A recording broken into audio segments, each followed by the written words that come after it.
बहुत सारे बच्चों का मैसेज आ रहा है कि 20 नंबर का जो क्वेश्चन है उसको कितने पेज में करना है। क्वेश्चन वाजिब है क्योंकि हर आदमी की अलग राय है, हर व्यक्ति की अलग राय है, हर टीचर आपको अलग राय देगा, हर स्टूडेंट आपका साथी है वो भी आपको अलग राय देगा। कैसे निर्णय करें कि कितने पेज का आपको एक क्वेश्चन करना चाहिए। मेरा मानना तो ये है कि पेज भरने के बजाय आपको अगर आंसर आ रहा है तो ये पॉइंट दिमाग में आना ही चाहिए। अगर आपको पूरा क्वेश्चन आ रहा है तो ये माइंड में आना ही नहीं चाहिए कि कितने पेज भरने हैं। आप फिक्स थोड़ी है यार, अलग अलग टाइप का क्वेश्चन आता है, 10 पेज भी भरने पड़ते हैं, किसी में 5 पेज से कोई काम चल जाता है। अब मेरा क्वेश्चन ये है कि वास्तु में पेज भरना डायरेक्टली प्रोपोर्शनल नंबरों के है क्या? मतलब जितने आप ज्यादा पेज भरोगे उतने नंबर आएंगे? मेरे हिसाब से कोई हिस्ट्री क्लास तो है नहीं है। आपको अगर पॉइंट टू पॉइंट कोई चीज याद है तो आप जितना शॉर्ट एंड स्वीट लिख सकते हो अच्छे नंबर आएंगे। तो आज के वीडियो के अंदर अपन इस चीज को अपन डिस्कस करेंगे कि अपन को पेपर में लिखना कैसा है, किस टाइप का क्वेश्चन है और इसको कैसे अटेंड करना है। ये बात आपको सबसे पहले ध्यान में रखनी है। 100 नंबर का एक पेपर आ रहा है, 5 क्वेश्चन आपको अटेंड करने हैं। आपने 10-10 पेज भरना शुरू कर दिए और लास्ट का क्वेश्चन छूट गया। लास्ट का क्वेश्चन छूटने का मतलब आपके पास सिर्फ अब 80 नंबर है, तो ऐसे पेज भरने से क्या फायदा। आपके सबसे पहले माइंड में ये चीज होनी चाहिए कि अपन को पूरे क्वेश्चन अटेंड करने हैं।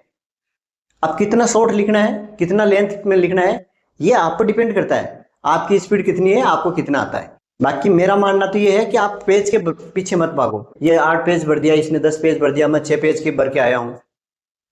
मेरे पास गिनती के 30 स्टूडेंट होंगे, यहाँ पर गिनती के 30 स्टूडेंट है जो अभी मैंने पिछले 6 महीने से जो मेरे कांटेक्ट में है, और इन 30 में से लगभग 10 लड़के लग चुके हैं आपके सामने हैं।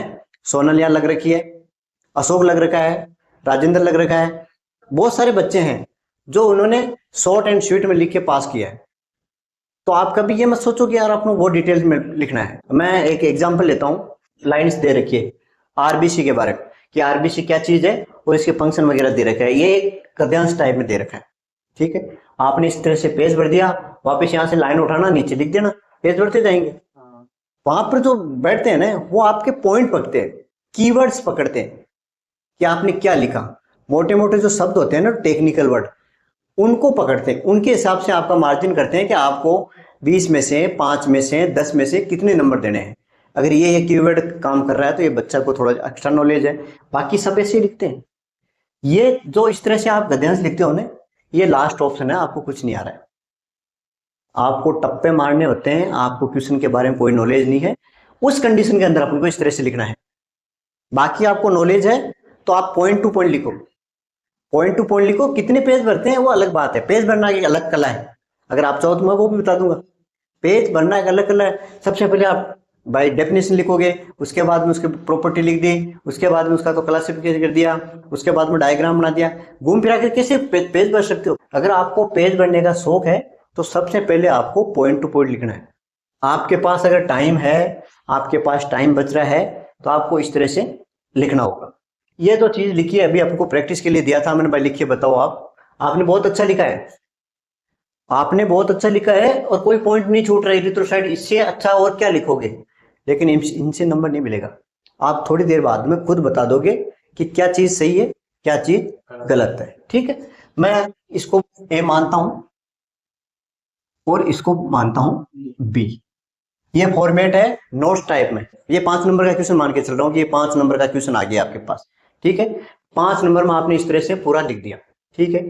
अब मैं क्या करूंगा, रेड ब्लड सेल है, पहले डेफिनेशन दे दूंगा, ठीक है। इंट्रोडक्शन दे सकता हूं, डेफिनेशन दे सकता हूं, उसके बारे में प्रॉपर्टी लिख सकते हैं, या फिर आप डायरेक्ट लिखना चाहो तो डायरेक्ट भी लिख दो, ठीक है। डायरेक्ट में क्या लिखूंगा, RBC RBC are the blood cell which are responsible for carry of oxygen in human body लिख सकते हो, या फिर टिश्यू लिख सकते हो, ओब्लिक टिश्यू। यानी आरबीसी क्या है, ब्लड सेल है जो मेनली हमारी बॉडी के अंदर ऑक्सीजन को ले जाने का काम करती है, ठीक है। ये परिभाषा लिखती है। अब इसकी प्रॉपर्टीज, या they have following property. Introduction के अंदर आपको डेफिनेशन देनी है और उसकी प्रॉपर्टी के बारे में 2-4 चीजें लिखनी है। अब मैं इसी चीज को है, आपने जो दे रखा है इसको मैं पॉइंट टू पॉइंट लिखता हूं, ठीक है। सबसे पहले red blood cells also known as erythrocytes, एक पॉइंट तो ये हो गया इरिथ्रोसाइट्स। तो यहां पर मैं क्या लिखूंगा, अदर नेम निशान किया और यहां पर लिख दिया erythrocytes, responsible for the transporting of oxygen, ठीक है। यहां पर लिख दिया आपने मेन फंक्शन ऑक्सीजन ट्रांसपोर्ट, ठीक है। Proto lungs body distance red colour, तो इसका कलर रेड कलर। आगे यहां पर लिखो तो ड्यू टू हीमोग्लोबिन लिख दो पोस्ट के अंदर, ड्यू टू HB, हीमोग्लोबिन के कारण ये रेड कलर का होता है। इसके बाद में इसमें लिख रखा है प्रोटीन हीमोग्लोबिन हो गया है नॉर्मल रेंज 4.5 टू 5 मिलियन पर माइक्रोलीटर बाइकॉनकेव शेप कैसी है इसकी, शेप बाइकॉनकेव। उसके बाद में साइज, तो इसकी साइज लिख दो यहां पर, ये होगी आपकी 7 से माइक्रोमीटर। और क्या है इधर, लाइफ, एज लिख दो ऑब्लिक लाइफ, तो इसकी होती है 120 डे, ठीक है। लैक ऑफ न्यूक्लियस,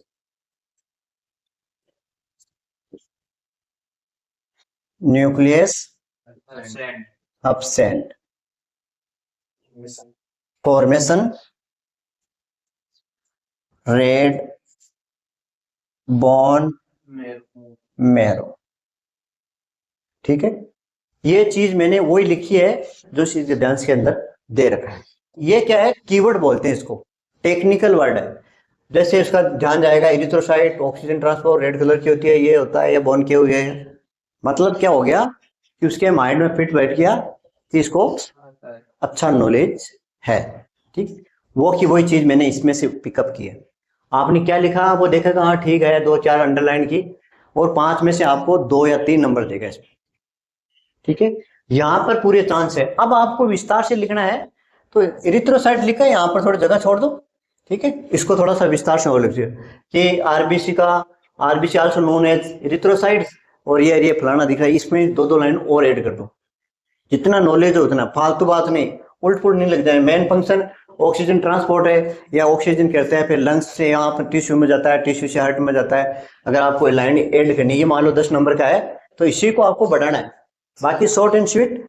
अब अगर इसमें नहीं लिखना चाह रहे हो, इस गद्यांश को आप नीचे उतार दो, इस तरह से जोड़ते जाओ, यहाँ से शुरू कर दो, डेफिनेशन दी, और इस तरह से इसकी शेप ये होती है, फंक्शन इसका मेन ये है, कलर ये है, नॉर्मल रेंज ये होती है, शेप साइज, इस तरह से आपको पूरा लिखना है, ठीक है।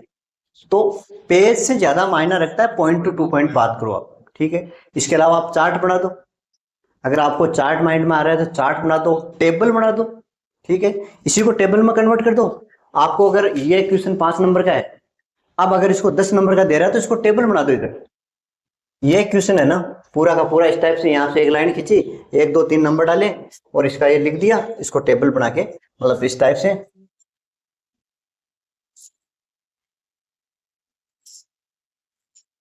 ये सीरियल नंबर हो गए, ठीक है। प्रॉपर्टी को नाम लिख दियो और इसको इस तरह से आप बनाते जाओ। 1 नंबर ये अदर नेम, इधर लिख दियो इरिथ्रोसाइट।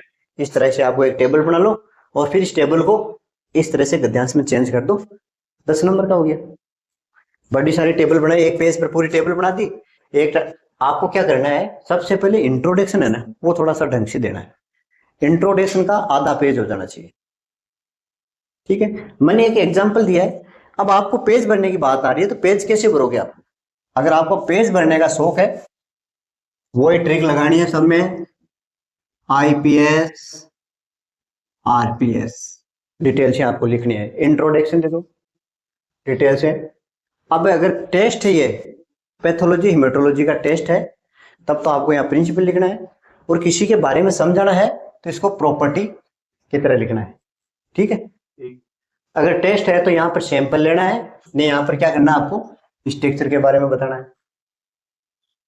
टेस्ट है तो आपको क्या क्या रिक्वायरमेंट है, फंक्शन हो गया, एक्शन हो गया, सिग्निफिकेंस के अंदर वो घूम फिर के वो चीजें आपको लिखनी रहती है।